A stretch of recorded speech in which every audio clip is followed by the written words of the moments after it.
Hola, yo soy Eder y les voy a platicar un poco sobre lo que es la teoría crítica.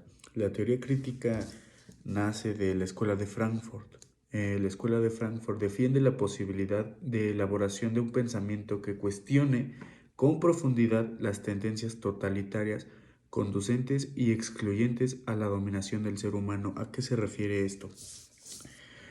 Básicamente, la teoría crítica lo que busca, como su nombre lo dice, es criticar, pero no de una forma negativa. Se podría decir que no tiene un lado ni bien ni mal. Una teoría crítica o un pensamiento crítico, básicamente lo que hace es, como les acabo de mencionar, cuestiona muchos aspectos, tanto sociales, económicos, políticos, y es una forma de pensar totalmente distinta a lo que la gente está acostumbrada. ¿A qué me refiero con esto? Hablando socialmente y poniéndoles un ejemplo, el feminismo. Nosotros actualmente, o la mayoría de mujeres actualmente, sin generalizar, se ponen unos lentes del feminismo y automáticamente todo es machista y viceversa. Si tú eres una persona machista, tienes tus lentes de machismo, todo lo ves como feminista o incluso gente quejándose de que rayan murales, cosas así cuando pues no se ponen a pensar en la otra parte, el por qué lo hacen. Ese es un pensamiento crítico, el decir por qué está pasando esto, cuestionarlo, incluso una forma de pensar, de una forma de pensamiento crítico básicamente también es como que no quedarte con lo que la gente te dice que ya está. ¿A qué me refiero con esto? Por ejemplo, la ciencia. Eh, el pensamiento crítico, la teoría crítica, está un poco en contra, que bueno, estoy un poco contradiciéndome lo que acabo de decir al principio, pero está un poco en contra del método científico. ¿Por qué? Como les decía hace rato, la dominación del ser humano. La ciencia básicamente, o el método científico, lo que busca básicamente es encontrarle un porqué a las cosas. No podemos aceptar como humanos que simplemente es la naturaleza de las cosas. El dominio del hombre es algo que no podemos cambiar. El hombre en la tierra, y con hombre me refiero obviamente al ser humano, eh, es dominante por naturaleza. La ciencia busca explicar por qué el cielo es azul, busca explicar por qué el agua se evapora, busca explicar todos esos por qué. El pensamiento crítico, por ponerles un ejemplo también, como que dice, no, no es forzosamente así, simplemente las cosas pasan. Entonces, básicamente un pensamiento crítico es eso, ver las perspectivas de ambos puntos. O sea, si una persona dice que esto es rojo y otra persona dice que esto es negro, el ver por qué. ¿Por qué dices que es negro? ¿Por qué dices que es rojo? Y repito, no estar precisamente de un lado, sino simplemente ver todo de una forma diferente a la que en verdad es. Repito, les tocaba el tema del feminismo. Mucha gente o muchas mujeres, incluso hombres, se ponen unos lentes de feminismo y todo es machista, cuando no. O sea, a veces también tenemos que entender el porqué de eso, y eso es lo que busca el pensamiento crítico. Básicamente busca explicar por qué está pasando esto y cómo afecta, repito, socialmente, económicamente, políticamente, principalmente socialmente. Es lo que busca hacer. Como que, repito, la gente no tiene normalmente estos pensamientos, simplemente somos por naturaleza un rebaño. Entonces una conducta de los seres humanos es que siempre tiene que haber un líder. Entonces, digo, sin entrar en otros temas, tipos de líder, el por qué lo hacen también. Entonces, como que eso ya son otros temas. El ser humano por naturaleza tiene un líder. El problema es quienes escogen como líder o quienes dicen ser líderes, ¿me explico? Entonces, básicamente es eso, el pensamiento crítico, en conclusión, es ver las cosas desde otro punto de vista, desde la historia, o sea, ver los puntos de vista desde antes. Un ejemplo, la esclavitud. ¿Por qué la esclavitud dejó de existir? No por derechos humanos, simplemente dejó de existir porque dejó de ser rentable.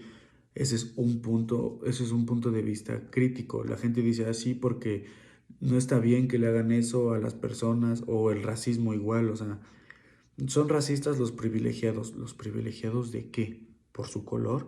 ¿Por su dinero? ¿Por su estatus social? A eso se refiere un pensamiento crítico. El por qué. No forzosamente, repito, poniendo el ejemplo de la esclavitud, no forzosamente la esclavitud terminó porque no está bien esclavizar a un humano, no, simplemente terminó porque dejó de ser rentable. Ese es un pensamiento crítico. Lo ves desde otra perspectiva que nadie te dice, pero tú en tu mente estás básicamente pensando que las cosas pueden ser diferentes. Entonces, ese es un pensamiento crítico. La teoría crítica también busca desvelar los pensamientos que ya tiene la gente, es decir, los estatus que ya se han creado o que ya están creados más bien, y lo que les decía, como por naturaleza somos rebaño, eh, pues tú naces y te dicen que el hombre tiene que trabajar, tú naces y te dicen que la mujer tiene que atender al hombre, entonces lo que busca es básicamente desmentir también ese estatus y tratar de romper precisamente esa zona de confort en la que mucha gente vive. Digo, en la actualidad, y es una realidad, es muy difícil que una persona mayor que ya ha tenido una educación, que ya ha tenido un criterio, que ya ha tenido pues su forma de ver la vida, pues hagas cambiar su pensamiento, me explico, porque básicamente en su cabeza él piensa algo, en su cabeza para él algo está bien. Muchas cosas son subjetivas, el bien y el mal es subjetivo, 100%. Digo, hay cosas que por, repito, estatus, sabes que no están bien, sabes que no están mal, pero el pensamiento crítico lo que busca es erradicar ese tipo de pensamientos. A lo mejor actualmente no se podría ver mucho, pero en generaciones próximas es claro que sí. Digo, veámoslo en la parte histórica. Antes era muy, hablando aquí en México, era muy común que un hombre le pegara a una mujer, incluso este comentario machista, no, no está la comida y pues pierde mi esposa. Entonces, ese tipo de comentarios machistas, digo, en la actualidad es muy difícil que se cambien, es muy difícil, repito, que una persona a la que básicamente ya tiene su vida construida en su cabeza, ya tiene sus ideas, sus creencias, repito, el bien y el mal es subjetivo. Para él, a lo mejor para una persona mayor o de los tiempos, entre comillas, de antes, como se podría decir, es muy común que te pegue tu esposo, que te pegues a tu esposa, incluso como mujeres, igual el pensamiento de muchas mujeres de generaciones pasadas, el decir como mi esposo me pega, pero pues yo me lo merezco por X o Y razón. Es muy difícil que cambien ese tipo de pensamiento, pero el, la teoría crítica busca erradicar ese tipo de pensamientos, ese estatus que ya está marcado, no solamente hablando del machismo, del feminismo, hablando en temas generales, les decía lo de la ciencia, pero más en generaciones próximas, porque, repito, es muy difícil que cambien ese pensamiento, es casi imposible. Incluso véanlo con sus abuelitos, con bisabuelos, son muy cerrados de mente porque, repito, ya tienen sus ideologías.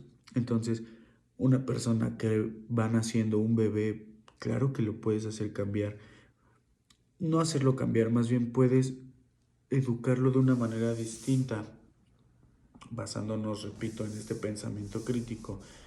¿A qué voy con esto? Pues muchas familias también piensan como que, no sé, los hombres tienen que jugar fútbol. Y yo, papá, acaba de nacer mi hijo y lo primero que quiero es que juegue fútbol, ¿no? Entonces, un pensamiento crítico podría ser, no forzosamente tiene que jugar fútbol. Eh, Él podría hacer cualquier otra cosa que le guste, me explico, pero son estatus que ya se tienen marcados, pues socialmente ya están muy marcados. Entonces es parte de lo que también busca el pensamiento crítico, erradicar todos esos estatus.